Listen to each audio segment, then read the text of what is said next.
अगर कल मतलब ऑस्ट्रेलिया 200 रन भी करता है, जो कि मुझे लगता है कहीं ना कहीं शायद मुश्किल होना जाए, क्योंकि ये जो पिच है ये जितनी पुरानी होती जाएगी बॉल उतना लो होगा, फिर स्पिन होने के भी चांसेस। अस्सलाम वालेकुम जी। आज टेस्ट मैच का पहला दिन था, जो कराची में खेला गया, और ऑस्ट्रेलिया की टीम ने टॉस जीत के पहले बैटिंग करने का फैसला किया। 251 पे 3 विकेट्स गिरे हैं ऑस्ट्रेलिया के। लबुशा ने बैट लग रही उनकी, वो रन आउट हुए, और इस कंडीशन के ऊपर, इस पिच के ऊपर रन आउट होना, इसका मतलब ये है कि आपने अपने आप को ही मार दिए। इतनी ज़बरदस्त कंडीशन थी। उस्मान ख्वाजा ने एक दफ़ा फिर बहुत ही आला किस्म की बैटिंग की। नो डाउट इसमें कोई शक नहीं है कि बहुत बैटिंग पिच है, बहुत फ़ायदा हो रहा है जो भी बैट्समैन बैटिंग करने आ रहा है। लेकिन अब आगे देखते हैं कि इस पिच का के क्या हालात होते हैं। 127 की है। लास्ट मैच में भी उन्होंने बड़ी ज़बरदस्त बैटिंग की थी पिंडी स्टेडियम में। स्मिथ जो है उनकी बैट लग रही, वो आखिरी ओवर्स में आके वो आउट हुए 72 रन्स पे। और वार्नर ने और ख्वाजा ने जिस तरीके से शुरू में खेलना शुरू किया, तकरीबन 4.5 रन्स की एवरेज थी पर ओवर, तकरीबन 25 ओवर तक। अगर ये वार्नर खड़े रहते तो मेरे ख्याल में ये जो एवरेज है ये बहुत हाई रहनी थी। और जिस तरीके से फास्ट बॉलर्स ने बॉलिंग की, मैं अगर फ़हीम की बात करता हूँ, या हसन अली की बात करता हूँ, या शाहीन की बात करता हूँ, तकरीबन 42 ओवर किए हैं इन तीनों फास्ट बॉलर्स ने, और 2 विकेट्स लिए हैं 42 ओवर के अंदर। नया बॉल की अगर बात करते हैं, बस ठीक है, ओके बॉलिंग की है। फास्ट बॉलर्स ने कोई ऐसी बॉलिंग नहीं की कि आप बोलें कि जी जिस तरीके से नेशनल स्टेडियम में मैंने आपसे कल भी बात की थी कि बहुत 1-2 घंटे डिस्टर्ब करता है फास्ट बॉलर बैट्समैनों को, वैसी बॉलिंग नहीं हुई। लेकिन ये ज़रूर थोड़ा सा नज़र आया कि हसन अली के खेलने से कम से कम नया बॉल जो है वो थोड़ा सा हमें स्विंग सीम एक जगह पे जो बॉल एक बॉलर बॉल करता है वो नज़र आया। नसीम शाह के टाइम पे तो बिल्कुल ये चीज़ें नज़र नहीं आ रही थी। तो इतनी ज़्यादा मुश्किलात हुई नहीं। फिर उसके बाद आपने देखा कि रिवर्स स्विंग भी हुआ। बहुत कोशिश की, कभी राउंड द विकेट आ रहे हैं शाहीन, कभी ओवर द विकेट आ रहे हैं। हसन अली भी ट्राई कर रहे हैं, कभी स्लो ऑन कर रहे हैं, कभी इन स्विंगर कर रहे हैं, कभी आउट स्विंग कर रहे हैं, विकेट लेने की कोशिश कर रहे हैं। लेकिन स्मिथ ने और ख्वाजा ने बड़ा अच्छे तरीके से उनको हैंडल किया था। सिर्फ अंदर की बॉल पे वो खेल रहे थे। जब बॉल रिवर्स स्विंग होता है तो बैट्समैन सिर्फ अंदर की बॉल पे अगर खेले तो बाहर आउट स्विंग जाता हुआ बॉल उसको खुद ब खुद नज़र आता है, वो फिर जाता नहीं है, वो फिर लेफ़्ट कर देता है, जिस तरीके से आपने देखा। लेकिन मेरा सवाल ये है कि 42 ओवर में 2 आउट, और इन 42 ओवर में कोई ऐसी बॉलिंग नज़र नहीं आई कि वाकई अगर विकेट्स नहीं मिल रही तो रिवर्स स्विंग बहुत आला किस्म का हो रहा है, मुश्किल में डाला हुआ है बैट्समैन को। जिस तरह हम पहले देखा करते थे कि रिवर्स स्विंग हो रहा है, विकेट्स नहीं मिलती थी, लेकिन बैट्समैन कंफर्टेबल नहीं था। अगर आप 140 की पेस पे बॉल कर रहे हैं तो उसमें कहीं ना कहीं आपको ये आपकी बॉलिंग ऐसी होनी चाहिए कि बैट्समैन कंफर्टेबल नहीं है आपके ऊपर।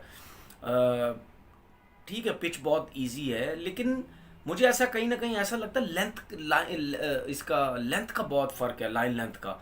हमारे जो बॉलर्स हैं वो रिवर्स स्विंग भी करते हैं, वो पीछे बॉल करते हैं, उसको एयर में ज़्यादा बॉल करें। अगर एयर में करेंगे तो फिर आपको वाज़ेह फ़र्क एक नज़र आएगा कि बैट्समैन को मुश्किल हो रही है। अगर आप चौके से डरेंगे कि हम आगे बॉल कर रहे हैं, मुंह पे चला गया और चौके लगने शुरू हो गए, तो उससे फिर आप रिवर्स स्विंग, ये मेरी बात याद रखें, जो भी नए बॉलर्स हैं, जो यंग बॉलर्स हैं, जो आगे क्रिकेट खेल रहे हैं, ये याद रखिएगा, अगर रिवर्स स्विंग बॉल अगर आप आगे नहीं करेंगे और डरेंगे कि मुझे चौका लगेगा, तो फिर आप कभी भी रिवर्स स्विंग का फ़ायदा नहीं उठा सकते। आप हमेशा फिर मुश्किल में ही रहेंगे जब फ्लैट पिच होगी।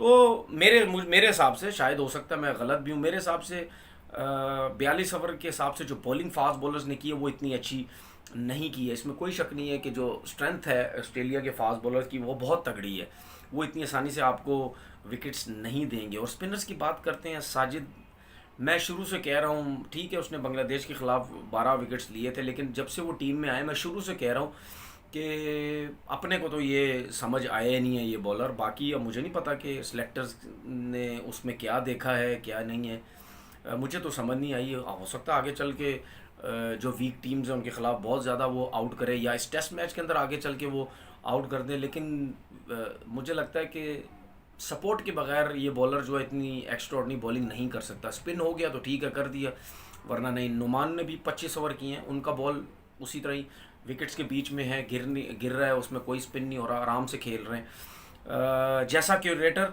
वैसी पिच। और अब सूरत हाल ये है कि 250 रन तकरीबन कर दिए ऑस्ट्रेलिया ने।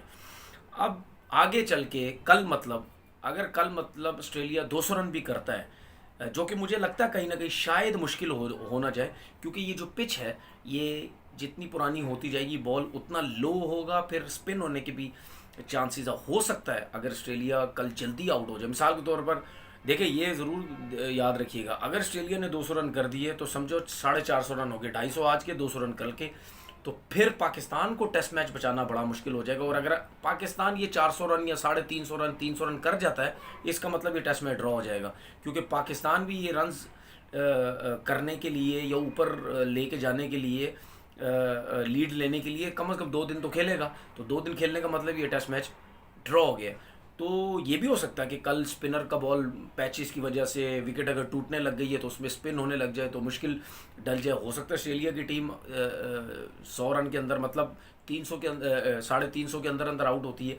अगर ऑस्ट्रेलिया 350 या 300 में आउट होता है, फिर टेस्ट मैच थोड़ा सा ओपन हो जाएगा, लेकिन पाकिस्तान के लिए फिर भी आसान नहीं है, क्योंकि ये जब विकेट चलती रहेगी तो ये लो और स्पिन होने के ज़्यादा चांस है। और पाकिस्तान की तरफ से आपने देखा कि बाबर आजम ने भी बॉलिंग की, अजहर अली ने भी बॉलिंग की। मुझे कहीं ना कहीं ऐसा लग रहा था कि रिजवान भी ना आ जाए बॉलिंग करने, क्योंकि अपनी कंडीशंस के अंदर हम इतने बॉलर्स यूज़ कर रहे हैं।